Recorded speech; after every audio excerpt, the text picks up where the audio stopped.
Blog দিতে পারিনি। তো আজকে রোববার, আজকে কোথায় যাচ্ছি না যাচ্ছি সবটাই তোমাদের সাথে শেয়ার করবো। তো ব্লগটা কন্টিনিউ দেখতে থাকবো। আমি ভাবলাম আজকে রেডি হতে হতে তোমাদের সাথে একটু কথা বলা যাক, কোথায় যাচ্ছি না যাচ্ছি সেটাও বলে দেবো। তো চলো রেডি হওয়া যাবে। তো প্রথমে চুলটা বাঁধতে নিব, কারণ মারাত্মক গরম। মানে কলকাতাকেও হার মানবে এরকম গরম শিলিগুড়িতে এখন। মানে বৃষ্টি পড়ছে কিন্তু গরম কমতেছে না। তো আর আমার মেকআপ দেখে কেউ জাজ করবে না, কারণ আমি প্রো না। আমি উল্টা পাল্টা করতে থাকি, কোন স্টেপের পর কোন স্টেপ যাই না আমি। মানে এটার পরে এটা হলে আমি এটার পরে এটা লাগাই, উল্টা করে দিই। যাই হোক, তো চলো স্টার্ট করা যাক। তো আমি প্রথমে ময়েশ্চারাইজার লাগিয়ে নিয়েছি আগেই, যাতে টাইম বরবাদ না হয় সেই জন্য। তো এখন মাখবো হলো এইটা, এটা হলো প্রাইমার, প্রাইমার বলে এটাকে। তো সোয়েট আটকানোর জন্য লাগায়, কিন্তু কোনো কামে দেয় না। যাই হোক, তাই লাগাবো। প্রাইমারটা লাগাই নেব। আমার যেখানে যেখানে সোয়েট হয় বেশি সেখানেই আমি লাগাবো। আমার তাকাতে হবে এদিকে, আমি তাকাই বারবার এদিকে, কেন যে তাকাই আমি জানি না, এতদিনও কারণে। যাই হোক, আবার এদিকে লাগাচ্ছি। নিজের মুখ আর কত দেখবো, তাও দেখতে হবে। তো আজকে আমরা যেখানে যাচ্ছি, যেটার জন্য ব্লগটা, জায়গাটা জাস্ট অসাম, দারুণ। মানে আমিও যাই নাই, আমি প্রথমেই যাচ্ছি। হ্যাঁ, ওই গুগল দেখে যতটুকু আর কি জানা যায় যে জায়গাটা কীরকম, যাওয়ার একটু রিসার্চ করা। একদিনের জন্য যাচ্ছি, তোমরা ভেবো না অনেক দিনের জন্য যাচ্ছি, সেরকম না। তবু একটু যাতে ফটো ভালোবাসে সেই জন্য তো দেখে করতে হবে বলো। তো সেই জন্য দেখলাম গুগলে, তো জায়গাটা জাস্ট অপূর্ব, যাকে বলে চুম্মেশ করে একদম জায়গাটা। হ্যাঁ, তো দেখি যাই কতদূর কী হয়। অনেকদিন কোথাও ঘুরতে যাওয়া হচ্ছিল না, তো অনেকদিন পর আজকে যাচ্ছি ঘুরতে। তো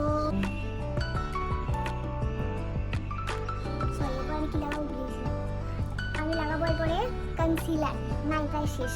যাই হোক, তো অনেকদিন যাওয়া হচ্ছিল না। আর এই ব্লগটা কবে আসবে আমি তারিখটা এদিকে বা এদিকে কোথাও দিয়ে দিব, মানে যেদিনকে যাচ্ছি সেদিনকার তারিখটা দিয়ে দিব। কারণ আদৌ কবে আসবে ব্লগটা, আমি কবে আদৌ এডিটিং করে উঠতে পারবো আমি জানি না। কারণ অফকোর্স আমার চ্যানেলের নাম কি ল্যাথখোর ব্লগার, তো অফকোর্স সেই নামটা তো মর্যাদাটা রাখতে হবে, তাই না? Promotion must. তো কেউ আমার প্রমোশন করুক না করুক, আমি ঘরে ঘরে যাই বলবো এটা আমার চ্যানেল, তো চলতেই থাকবে। যাই হোক, এবার লাগাচ্ছি যে আমার মুখে যে এই দাগগুলো হয়েছে, এই দাগগুলো ঢাকার জন্য এরকম পরিমাণে ঘামতেছি আমি, দেখছো? মারাত্মক।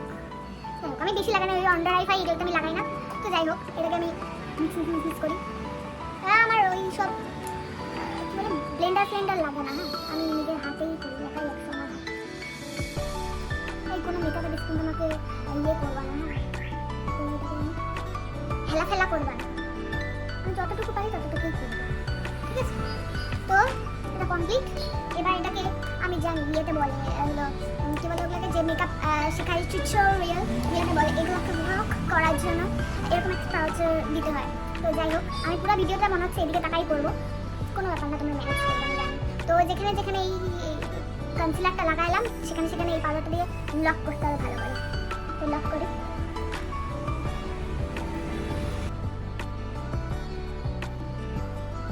তো ভালো করে লক করছি।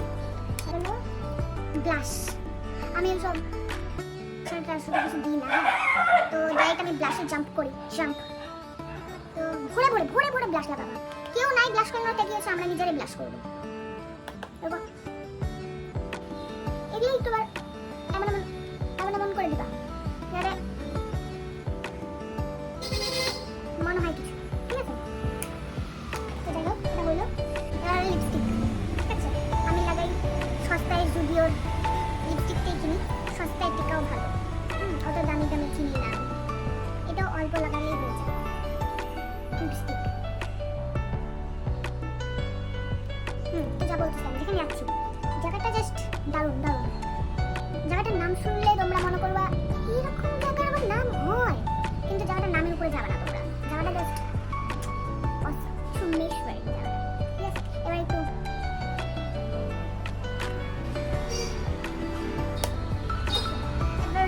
সেটিং স্প্রে আবার লক করবো। এই আমার মেকআপ প্রোডাক্টের মধ্যে এমন একটা জিনিস যেটা আমি অনেক দাম দিয়ে কিনছি, 900 টাকা না 1000 টাকা দিয়ে আমি এটা কিনছি, ফিক্সার। কারণ মেকআপ করে আমার কোনো লাভ হয় না, কারণ যখনই বাড়াবো আমি, সেটা শীত হোক গ্রীষ্ম হোক বর্ষা হোক যাই হোক না কেন, ঘেমে ঝরলে সব মেকআপ আমার গলে বাড়ায় যায়। তো দ্যাটস ওয়াই আমি এত দামি একটা জিনিস কিনছি, যাতে মেকআপটা যদি আমি করি সেটা যাতে ভালো করে লক থাকে। তো তার জন্য কিন্তু কাজ দেয় না, দেখা যাক কতক্ষণ দেয় আজকে কাজ। তো যাই চলো, প্রায় তো রেডি। এবার চুলটা শুকালে এমনি শুকালে বাইরে যায়, বেকার ইলেকট্রিকের বিলটা নষ্ট করবো না বাড়ির। তো চলো রেডি হয়ে তোমাদের সামনে আসি। তো আমি রেডি, তো চলো বানানো যাক, অনেকটা লেট হয়ে গেছে, তো চলো বানানো যাক।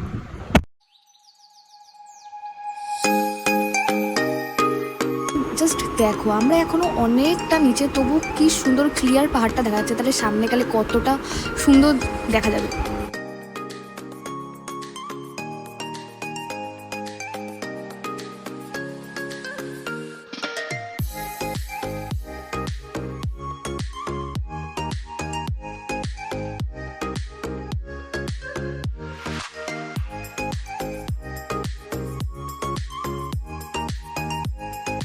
আমরা যেদিনকা বেরিয়েছিলাম মানে এতটাই গরম ছিল আর রোদের তাপ ছিল যে জাস্ট গাড়িতে বসাও যাচ্ছিল না, এরকম অবস্থা আমাদের।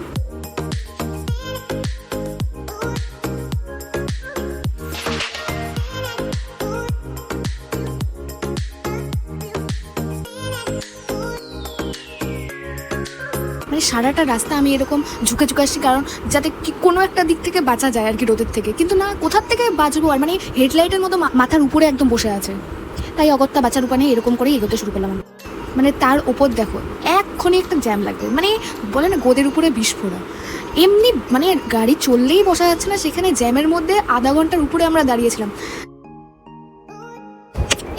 ঠিক এই টাইমটায় আমার মনে হচ্ছিল কেন কেন বেরোতে গেলাম আজকে। বাড়িতে বসে এসির হাওয়া খেতে খেতে মাংস ভাত এগুলো খেয়ে তো এনজয় করতে পারতাম, ঘুমাতে পারতাম, তা না রোদের মধ্যে ঘুরতে বেড়াতে হবে। মানে কোনো মানে হয় এটা?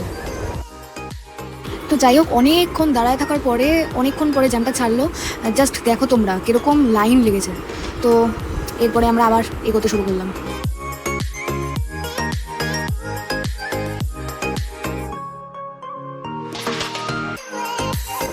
আমি ঠিক এইভাবে সারাটা রাস্তা লুকায় লুকায় যাচ্ছিলাম যাতে রোদটা একটু কম লাগে, কিন্তু না, ওই আর কি হেডলাইট বললামই তোমাদের।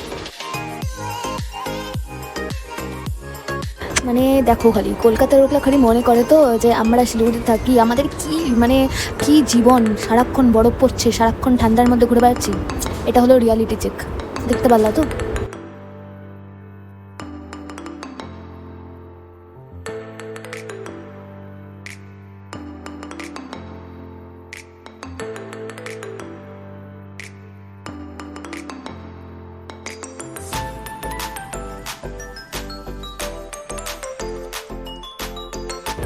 তো অবশেষে এতক্ষণ পরে আমরা আমাদের ডেস্টিনেশনে পৌঁছালাম।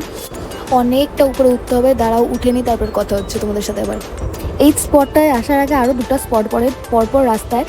তো তোমরা আসার সময় 3টা স্পট একবারে দেখতে পারবে। তো আমাদের আর যাওয়া হয়নি, কারণ আমাদের হাতে আর টাইম ছিল না বলে। তো অন্যদিন নিশ্চয়ই যাবো আমি 3টা স্পটের নামে স্ক্রিনে দিয়ে দিব যাতে তোমাদের সুবিধা হয়। তো তোমরা দেখতে পেলে জায়গাটার নাম কি? হ্যাঁ, জায়গাটার নাম হচ্ছে গুফা পাতাল। কিন্তু তোমরা নামের উপরে একদমই যাবে না।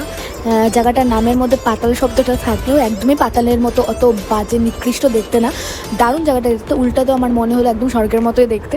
তো তোমরা এসে একবার ট্রাই করতে পারো, জায়গাটা দেখতে পারো, খুবই সুন্দর লাগবে।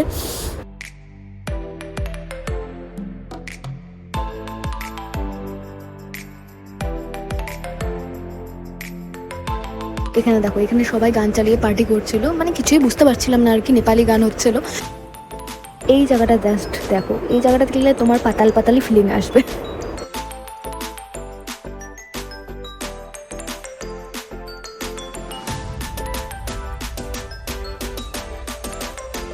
চলো,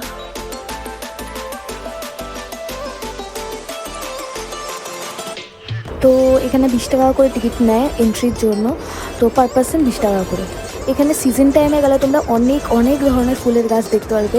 আমরা যে টাইমে গেছিলাম সেই টাইমটায় সেরকম খুব একটা ফুল ছিল না, কিন্তু মোটামুটি ছিল।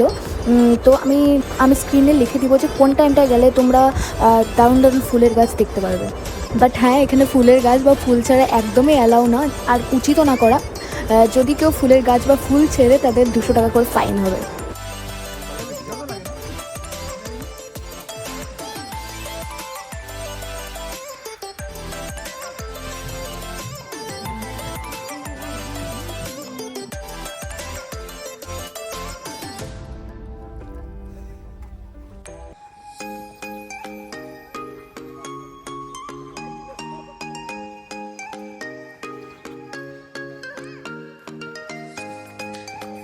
দিয়ে দিই একটু টাকা।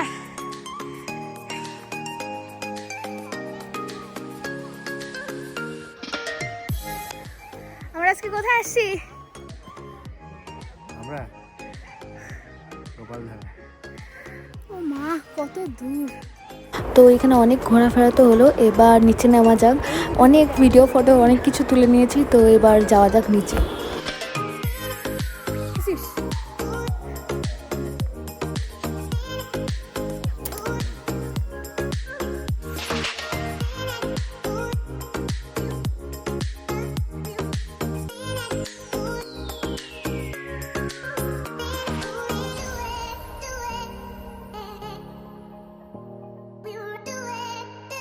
মানে ওঠার সময় তো খুব এক্সাইটেড হয়ে উঠেছিলাম যে উপরে কি থাকবে না থাকবে দেখার জন্য, কিন্তু এখন নামার সময় তোমরা জাস্ট দেখো, এখান থেকে ওই কোনায় নামতে হবে আমাদেরকে। আমার তো ভেবেই ভয় লাগে। পাহাড়ের ওয়েদারটাই আমার জাস্ট দারুণ লাগে। মানে কখনো রোদ, তোমরা আসার সময় দেখলে কীরকম রোদ ছিল, আর এখন দেখো পুরো কুয়াশায় মোড়া একটা জায়গা। তারপরে আমরা নিচে নেমে একটু খেয়ে দিয়ে নিলাম ওই ওয়াই অ্যান্ড মোমো। ক্লিপ নেওয়া হয়নি তখন আর। তো তারপরে আবার আমরা সেই নিচে নামা শুরু করলাম।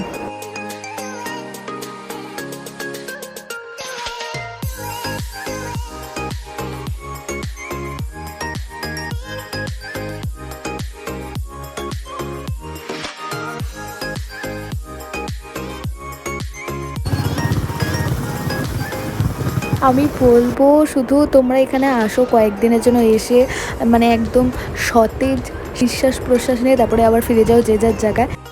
মোট কথা হলো কয়েকদিনের জন্য পিওর অক্সিজেনটা নিয়ে যাও এখান থেকে।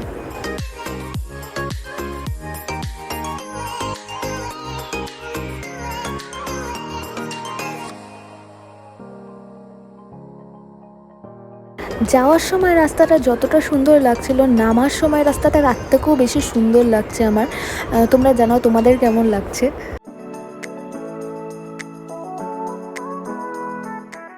এই জায়গাটা দেখো, মানে এই জায়গাটাকে কেউ কি করে মানে ডেসক্রাইব করতে পারবে চোখে না দেখলে। ক্যামেরায় অতটা হয়তো ভালো বোঝা যাচ্ছে না, কিন্তু জাস্ট জায়গাটা একদম স্বর্গ। মানে এটা চোখে না দেখলে বিশ্বাসযোগ্য না।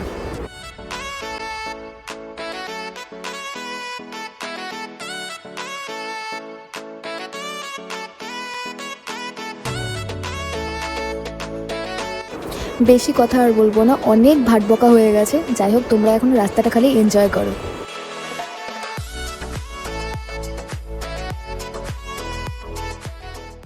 হ্যালো, তো আজকের ব্লগটা এতটুকুই থাকলো। অনেক বড় হয়ে গেছে আশা করি ব্লগটা। যাই হোক, পুরোটা দেখো, খুব ভালো লাগবে তোমাদের। তো অনেকটা রাতও হয়ে গেছে আস্তে আস্তে, তো খুব টায়ার্ডও হয়ে গেছি। তো চলো, আজকে ব্লগটা এতটুকু থাক। যদি ভালো লেগে থাকে ব্লগটা তাহলে লাইক করবে, কমেন্ট করবে, অবশ্যই আমাকে জানাবে কেমন লাগে ব্লগটা। তোমরা কী কী দেখতে চাও, কোন কোন জায়গা দেখতে চাও, আর অবশ্যই যদি পসিবল হয় তোমাদের সেই জায়গাগুলো আমি দেখাবো। তো যাই হোক, যদি ভালো লেগে থাকে একটু শেয়ার করে দিও বন্ধুদের সাথে। তো চলো, টাটা।